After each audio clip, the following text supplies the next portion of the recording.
Really proud of our guys. I mean, it's not easy to win SEC championship. So I thought our kids played really hard. It's the hardest we played in a long time. So they did what we asked them to do. The offense didn't come easy. Give Mississippi State a lot of credit. They made it hard to score on. They hung in there and made it a tight game. But our kids, to rebound the ball like we did and to play as hard as we did with the kids diving on the floor for loose balls and taking charges. And I thought our defensive effort was the best we've had in a long time. So we'll get the offense fixed hopefully next week. But just really, really proud of the guys. The SEC championships don't come easy. It's been 19 years since we've had one here. So these seniors will go down. It's one of the best groups come through here. They deserve this thing. So I can't say enough about them. Thank you, Coach. As a reminder, we'll do the raise hand function and we'll get your questions at some point in time. We're going to go ahead and start with Cecil Hurt first. Coach, you mentioned Mississippi State's defense, but your own defense, particularly in the first half, really seemed to be dialed in. They made some adjustments at halftime, but what did you do defensively that won the game? I mean, I thought we did a good job keeping the ball out of paint. Whether it was off pick and rolls, I thought our bigs did a pretty good job in the pick and roll, keeping their guards from getting it downhill. I thought we did a pretty good job against them in the post. I thought Juwan Gary and Rojas came in and gave us a really good activity. Tolu Smith ended up with 13. He was the only guy in double figures. So when you look or double figure rebounds, I'm looking at. Sorry, the points. Stewart and Molinar are going to get theirs. Tolu had 12, but Ado, with only 9. I thought we did a pretty good job. Outside of the two bigs and those two guards, they didn't really have a whole lot going. So I thought it was our overall focus, our overall effort, keeping the ball up paint. And then we second chance points, they're pretty good on those. We probably gave up too many, but it wasn't terrible. So I thought our effort on the glass, we ended up out rebounding them by 5. I thought that was pretty good. Let's go to Mike Rodat next. Nate, can you just take us inside the locker room and how the celebration and some of the emotion was among the players after this? I got in there. They dumped a bunch of water on me. They were already celebrating before we got off the floor, so they were fired up about it. They knew what was at stake. We didn't talk about it. We were just focused on the game, but they knew. So it was. They're still in there. I think the music's still pumping. They're still dancing and enjoying it. So it's it's big. It doesn't happen very often. These, you think about these 3 seniors from the state of Alabama and Petty, Herb and Reese, and to come to the University of Alabama, it's like a dream come true for kids that grow up in Alabama now to win the SEC championship their senior year. And you just see everybody else, how excited they are to kind of get this program turned in the right direction. I thought Quinly was great. But everybody, even the guys that didn't play well. A lot of guys didn't play very well personally on the offensive end tonight, and nobody really cared. They were all about winning it and all about their teammates and celebrating with their teammates. So, I think they're still dancing. I'm soaking wet. I'd take the sport coat off. My hair's a little wet, but it was all fun. I'm sure there'll be some video come out at some point later. Let's go to Tyler Martin next. Hey, Coach, congrats on the win. You just mentioned Quinly. How big was he for you guys tonight? And then moving forward, I mean, if he's playing like that, especially how he was in the first half, how pivotal is he for you guys down the home stretch? He's huge. His pace was great.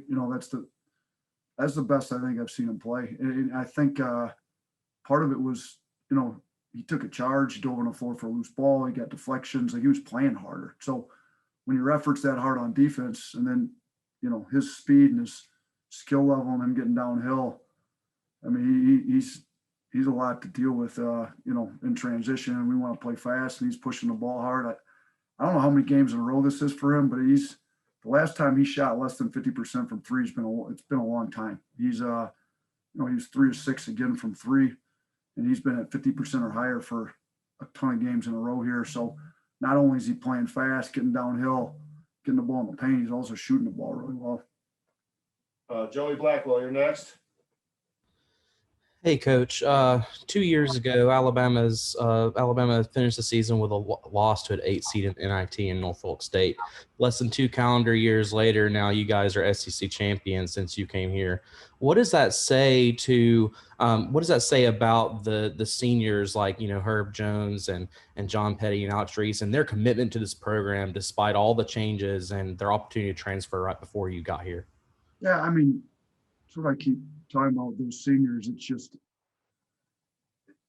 it's, if they didn't buy in like they have, like we're not doing this. Like they've been leaders. It's their team. I tell them all the time, like I'm going to be coaching, Lord willing, for a lot of years. You only get so much playing time, like so many years to play. Like it's your team. So they've taken complete ownership of the team. You throw in, the other guys, Bruner's done a great job. We added him in. Shaq's really stepped up as a leader, as an underclassman. But you really look at those 3 guys that have been here all the time, and they could have easily, kept it going one direction. They wanted to change. They wanted to change the narrative about Alabama basketball. They wanted to change what people thought about Alabama basketball. They wanted to change, and they did it. I mean, you can't just talk about it. You have to go out and perform like it. You got to work. I mean, they're hours they've spent in the gym when nobody's watching late at night. I mean, Herb Jones is shooting over 50% from 3 on the year. Like nobody predicts that 2 years ago. So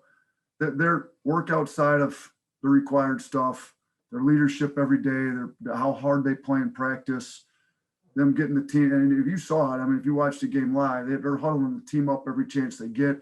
Stuff was not going well at all for us tonight, but they just kept making sure we played out. Reese hits that big 3, and he struggled at times, but I was really happy for all 3 of those guys. And if you look, like, Reese is 1 for 5, Petty's 2 for 9, Herb's 1 for 9. Like they all shot the ball poorly, and they played super hard, and that's what we've tried to instill. Like you can win games and not play well on offense if your effort, it's the championship level effort, and that's what they had tonight, and it started with those 3 guys. All right, looks like we got one last question here. We'll go to AP Stedham. Hey, Coach, congratulations. Thank you. Appreciate it. You've done something in Tuscaloosa that hasn't happened since the 75-76 season. The football team and basketball team won the SEC. So you changed the narrative. I don't think I did it. I think maybe the players had something to do with it. Maybe Coach Saban probably had a lot more to do with that than I did. I appreciate I didn't realize that. When is that, 75, 76? 75. Yeah, it's the old Leon Douglas and Reggie King and T.R. Dunn, Anthony Murray, all those guys. 76, a great team. Leon was texting with me earlier today, so I'll let him know we're in the same category somehow. Absolutely, but I know you're going to use this win because, as you said, they didn't play as well, but in the tournament, this is a valuable game, don't you think? Oh, it's huge. I mean, you don't play well and you still figure out how to get a win. Like you're not guaranteed to shoot the ball well every game out. Sometimes, we really, after the last game at Arkansas, I thought a lot of stuff that was not in our control, we were worried way too much about. Officials being the top one, but there's other stuff too, crowd noise, shots not dropping, whatever it is. I thought we talked all, from the Arkansas game on about just control what you can control. I thought our guys did a really good job of controlling what they could control tonight. They controlled their effort, they controlled their attitude, they controlled, their togetherness. They were huddling at every chance they got. And I think, when you get into the tournament, you're going to have to win some games where stuff's not going well. I mean, if you're going to win an SEC tournament championship, you got to play 3 days in a row. Well, your shot may not be dropping that well on Sunday in the championship game if we're fortunate enough to get there, but you're gonna have to figure out other ways to win the game. When you can out rebound a team that's a great rebounding team, when you can shoot 32% from the field and still win the game, I think it says a lot about the other areas of the game that our guys have bought into.